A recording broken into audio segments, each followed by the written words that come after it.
Doctor Aamir साहब को आप देख रहे हैं, किडनी के बड़े डॉक्टर हैं। बरेली में अनीस सुपर स्पेशलिटी एवं फाइमी आईवीएफ सेंटर में बैठते हैं। गुर्दा आपके शरीर का अहम अंग है। गुर्दा स्वस्थ रहेगा, आप स्वस्थ रहेंगे। और गुर्दे में किन्हीं कारणों से दिक्कतें आ गई तो बहुत परेशानी में पड़ जाएंगे। खासतौर से डायलिसिस की नौबत आ जाएगी, किडनी ट्रांसप्लांट तक की नौबत आ सकती है। इन सब बीमारियों से, तकलीफ़ों से और दिक्कतों से बचने के लिए सुनिए डॉक्टर आमिर साहब को। जुड़े रहिए हमारे साथ, देखते रहिए गंभीर न्यूज़। जी नमस्कार, मैं doctor Mohammad Aamir, MBBS MD medicine, DM nephrologist. जिस प्रकार से आजकल टेम्परेचर बढ़ रहा है, दिन में काफ़ी गर्मी बढ़ जाती है। सबसे पहले ध्यान ये रखना है कि हमें पानी की मात्रा में कोई लापरवाही नहीं करनी है। 2.5 से 3 लीटर बेशक पानी ज़रूरी है, इतना तो पीना सबके लिए ज़रूरी है। खासकर जो लोग आउटडोर्स में रहते हैं, बाहर काम करने जाते हैं, उसमें वाटर लॉस, इनसेंसिबल लॉस बहुत ज़्यादा रहता है पानी का। तो पानी की मात्रा सही रखनी है। कई लोगों को गठिया की बीमारी रहती है, सर में दर्द रहता है, तो वो अक्सर दर्द की दवाइयाँ ले लेते हैं। इस मौसम में दर्द की दवाइयाँ और किडनी में ब्लड कम कर देती हैं, इस वजह से उनको किडनी में इंजरी हो सकती है। खासकर वो ध्यान रखें, ऐसी ओवर द काउंटर मेडिकेशन से बचें, जाके मेडिकल स्टोर से बचें।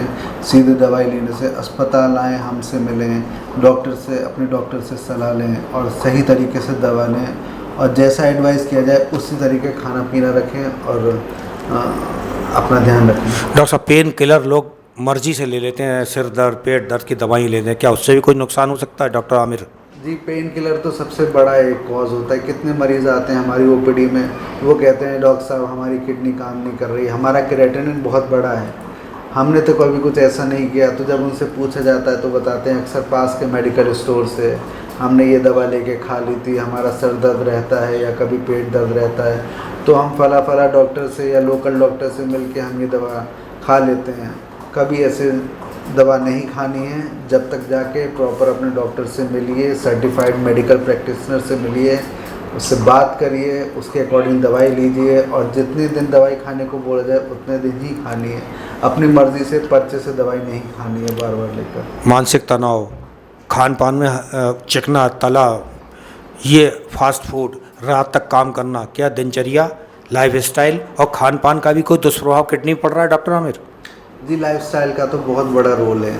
अगर पेशेंट को पहले से शुगर है या ब्लड प्रेशर है और वो खान पान नहीं रख रहे हैं जिसमें अनकंट्रोल्ड डायबिटीज़ रहती है, BP अक्सर बड़ा रहता है क्योंकि लोग प्रोसेस्ड फूड बहुत खाते हैं, जंक फूड बहुत खाते हैं, नमक की मात्रा जिसमें बहुत ज़्यादा रहती है, इससे BP, लोग कहते हैं आके हम दवाई ले रहे हैं मगर BP कंट्रोल नहीं हो रहा।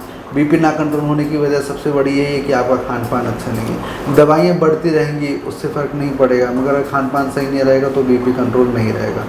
अगर आपका BP कंट्रोल रहेगा, शुगर कंट्रोल रहेगी तो आपकी किडनी स्वस्थ रहेगी। यदि BP कंट्रोल नहीं है, शुगर कंट्रोल नहीं है तो उसका असर किडनी पर पड़ता है। और लॉन्ग टर्म में 10 साल 15 साल के बाद पेशाब में से प्रोटीन आने लगता है, पेशेंट को सूजन आने लगती है। अगर वो स्थिति ना हो तो आपको अभी से, आज से, अगर आप शुगर और BP के मरीज़ हैं तो आपको टाइम से दवा लेनी है, बाहर का खाना अवॉइड करना है, तला चिकना नहीं खाना है, प्लांट प्रोटीन बेस्ड खाना खाना है।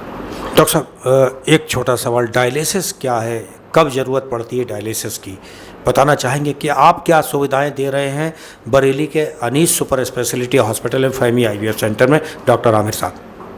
डायलिसिस जो एक प्रतिक्रिया है, डायलिसिस का रोल तभी है जब किडनी 100% काम करना बंद कर देती है। स्टेजेस के अकॉर्डिंग इलाज चलता है मरीज़ का। जब मरीज़ को पता चलता है कि उसकी किडनी कुछ % काम नहीं कर रही है तो हम दवाइयों से और उसके लाइफस्टाइल मॉडिफिकेशन से हम उस स्टेजेस को प्रोग्रेस करने से हम डिले करते हैं। बट एक टाइम ऐसा आता है, ये तो पेशेंट बहुत अच्छे से ध्यान रख रहा है तो बहुत से पेशेंट लंबे समय तक बिना डायलिसिस के रह सकते हैं।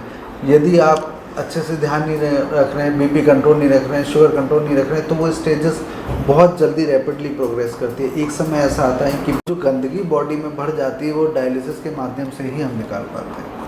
Thank you very much sir.